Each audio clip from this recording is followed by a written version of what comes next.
नमस्कार, स्वागत आहे तुमचं सुषमास किचनमध्ये। थंडीच्या दिवसामध्ये आवळे भरपूर प्रमाणात येतात, त्यामुळे बऱ्याचशा रेसिपी आपण आवळ्याच्या तयार करतो। आज आपण आवळ्याचा वर्षभर टिकणारा मोर आवळा तयार करणार आहोत। अर्धा किलो आवळ्याचा अगदी प्रमाणबद्ध रेसिपी आहे आणि पारंपरिक पद्धतीने हा मोर आवळा तयार करणार आहोत। रेसिपी शेवटपर्यंत बघा। रेसिपीला लाईक करा, चॅनलला सबस्क्राइब करा, तसेच बेल नोटिफिकेशन पण ऑलवर प्रेस करा। या पद्धतीने जर तुम्ही मोर आवळा बनवला तर वर्ष ते 2 वर्ष पण छान टिकतो। आता आपण रेसिपीला सुरुवात करूया। मोर आवळा बनवण्यासाठी इथे मी अर्धा किलो आवळे घेतलेले आहेत। स्वच्छ धुवून घेतलेली ही आवळे आहेत। अर्धा किलो आवळे असतील तर अर्धा किलो साखर वापरा। तुम्ही जर गूळ वापरणार असला तर गूळ पण अर्धा किलोच्याच प्रमाणात वापरायचा आहे। जेवढे आवळे असतील तेवढाच हा साखर किंवा गूळ वापरायचा। जर 1 किलो असेल तर 1 किलोच्या प्रमाणात हे वापरायचे। हे अर्धा किलो आवळे आहेत, हे स्वच्छ धुतलेले आहेत। आता हे पुसून घेऊया। आवळ्याला थोडेफार जरी डाग येतातच, अगदी बिनडाग असा आवळा कधीच भेटत नाही, कारण याला आवळ्याच्या झाडाला काटे वगैरे असतात, त्यामुळे थोडेफार त्याला टोचले जातात आणि डाग येतातच।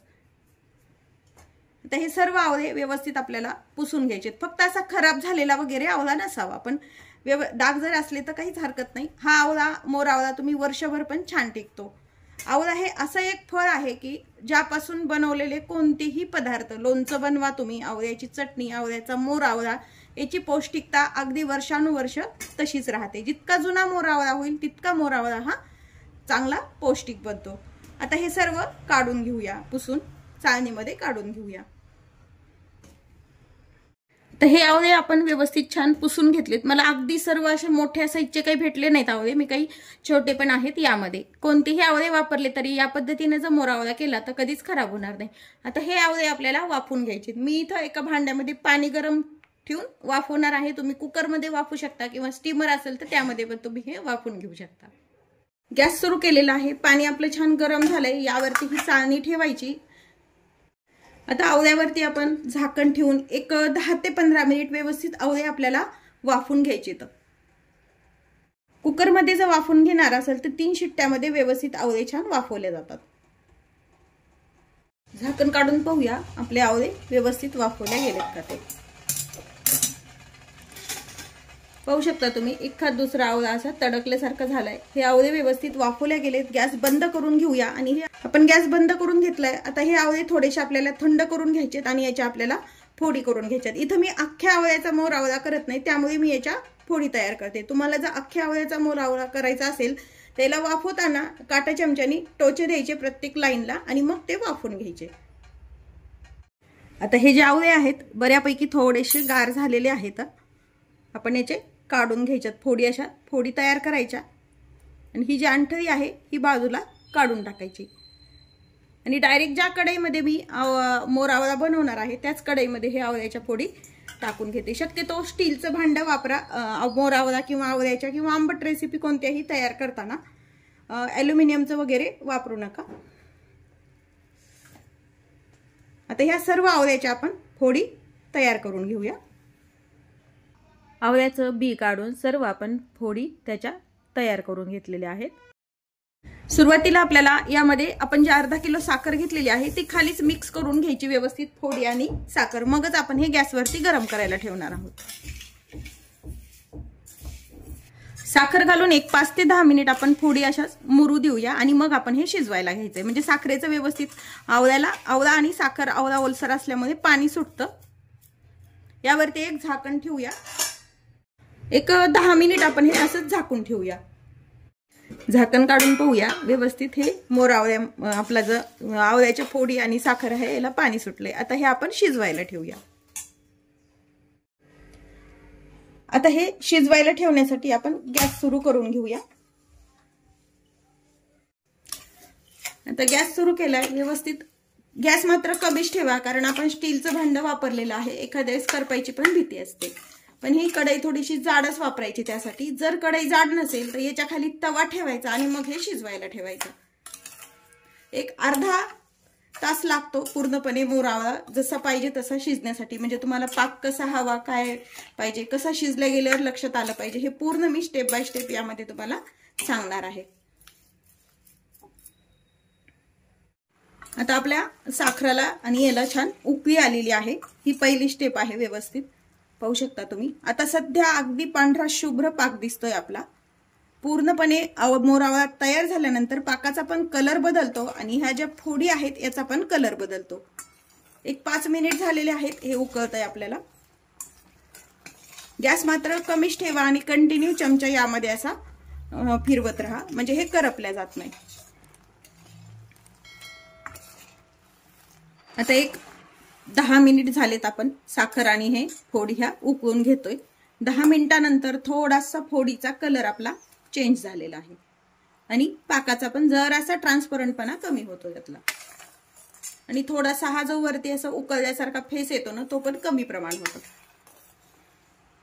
आपण सध्या मी तुम्हाला साखरेचा मोर आवळा कसा बनवायचा ते दाखवलेलं आहे, पण नंतर मी गुळाचा पण मोर आवळा बनवणार आहे, किंवा आवळ्याचं लोणचं, आवळ्याच्या बऱ्याचशा रेसिपी आपण आता तयार करणार आहोत। त्यासाठी तुम्ही जर माझ्या चॅनलवर नवीन असाल तर चॅनलला सबस्क्राइब करा, लाईक करा आणि रेसिपी पण शेअर करायला विसरू नका। आणि बेल आयकॉन असतो ना, तो ऑल वर प्रेस करा, म्हणजे तुम्हाला प्रत्येक रेसिपीचं नोटिफिकेशन सर्वात आधी येईल।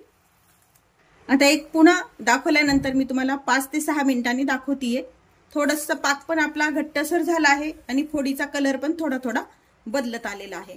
जसं जसं शिजत येईल मोर आवळा तस तसं पाक पटकन घट्ट व्हायला जातो आणि फोड पण आपली कलर बदलायला लागते। आता एक 20 मिनिट झाले तर आपल्या आवळ्याच्या फोडी शिजतायत।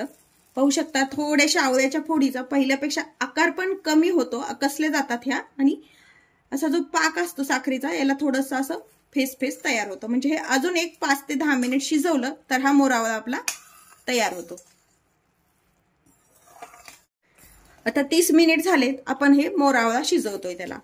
हे साखरेचा पूर्ण असा फेस वरती आलेला आहे, पाक पण आपला हा व्यवस्थित तयार आहे, आणि ह्या ज्या फोडी आहेत आवळ्याचा, ज्या फोडी आहेत त्याचा आकार पण बदललेला आहे आणि थोड्याशा अशा सुरकुतल्यासारख्या होतात, कलर पण बदलतो। आता आपण या स्टेजला गॅस बंद करून घ्यायचा आहे, आणि जरी हे आता थोडंसं पातळ वाटत असेल याचा पाक जो आहे तो, पण थंड झाल्यानंतर पूर्णपणे हा घट्ट होतो। असंच आपण कढईमध्ये ठेवून पूर्णपणे थंड करून घ्यायचा आहे। यावरती झाकण वगैरे काहीही टाकू नका, ताट वगैरे झाकू तर अजिबात नका, कारण त्याचं जर पाणी यामध्ये पडल्या गेलं घामाचं तर हा मोर आवळा वर्षभर अजिबात टिकत नाही, काही दिवसातच तो खराब होतो। जरी तुम्हाला झाकण जर टाकायचंच असेल यावरती तर तुम्ही यावरती एक पातळ स्वच्छ कापड झाकण टाकू शकता, पण ताट वगैरे अजिबात झाकण टाकू नका। आता हा पूर्ण आपण थंड करून घेऊया। पाहू शकता या पाकाचा कलर पण पहिल्यापेक्षा असा ट्रान्सपरंट कमी होतो आणि असा गोल्डन ब्राऊन कलर त्याला येतो। मोर आवळा आपला तयार आहे। बऱ्यापैकी हा थंड झालाय, पण अगदी काचेच्या बरणीत भरण्या इतपत हा पूर्णपणे थंड झालेला नाही। पूर्ण अगदी थंड झाल्यावरच काचेच्या बरणीमध्ये भरून ठेवायचा आहे। असा कलर आला पाहिजे आपला, मध जसा कलर असतो ना त्याच पद्धतीनं हा पाकाला आणि ह्या आवळ्याच्या फोडीला कलर आला पाहिजे, म्हणजे हा जो मोर आवळा आहे 1 ते 2 वर्ष अजिबात खराब होत नाही। फक्त काळजी एवढीच घ्यायची, याचे भांडे अगदी कोरडे असावेत ज्याच्यात तुम्ही मोर आवळा बनवता ते, आणि काचेच्या बरणीतच मोर आवळा तुम्ही स्टोअर करू शकता। प्लास्टिक किंवा स्टीलच्या भांड्यामध्ये डब्यामध्ये अजिबात स्टोअर करू नका, आणि फ्रीजच्या बाहेरच मोर आवळा हा ठेवून द्यायचा। या पद्धतीने जर शिजवला तर अजिबात खराब होत नाही। हा मोर आवळा थोडा गरम असल्यामुळे पूर्णपणे अगदी थंड झाल्यानंतरच मी काचेच्या स्वच्छ बरणी धुवून घेतलेली आहे, त्यामध्ये हा भरून ठेवणार आहे।